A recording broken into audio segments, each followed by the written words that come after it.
திருநெல்வேலி சட்டமன்ற தொகுதியில் வருகிற சட்டமன்ற தேர்தலில் 2026 ஒவ்வொரு கட்சியிலும் அந்த தொகுதி மக்களிடையே எதிர்பார்க்கப்படும் வேட்பாளர்கள் யார், அவர்களின் பின்னணி என்ன என்பதை தற்போது பார்க்கலாம். திமுகவில் திருநெல்வேலி மாநகராட்சி மேயராக இருக்கும் ராமகிருஷ்ணன் வேட்பாளராக அறிவிக்க வாய்ப்பிருப்பதாக கூறப்படுகிறது. அடுத்து சுப்பிரமணியன், இவர் மேற்கு மாநகர செயலாளராக இருக்கிறார். அவரை தொடர்ந்து KR ராஜு திருநெல்வேலி மாநகராட்சி துணை மேயராக இருந்து வருகிறார்.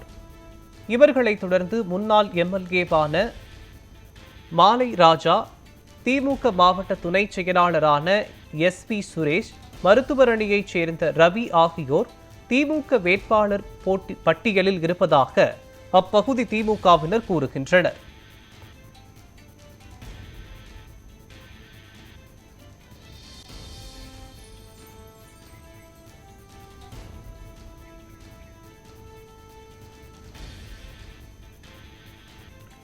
அதிமுகவை பொறுத்தவரை தஞ்சை கணேசராஜா, இவர் மாநகர் மாவட்ட செயலாளராக இருந்து வருகிறார்.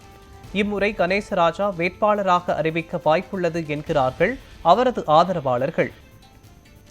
மேலும் வேலாயுதம், இவர் MGR இளைஞரணி செயலாளராக இருந்து வருகிறார். இவருக்குத்தான் வாய்ப்பு என்று கூறுகிறார்கள் இவரின் ஆதரவாளர்கள்.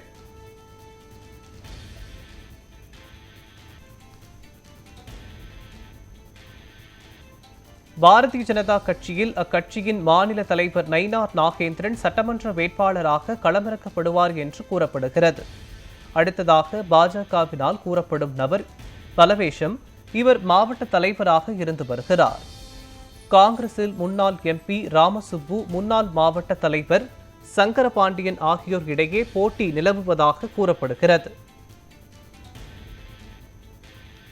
நாம் தமிழர் கட்சியை பொறுத்தவரை சத்யா என்பவர் ஏற்கனவே வேட்பாளராக அறிவிக்கப்பட்டுள்ளார்.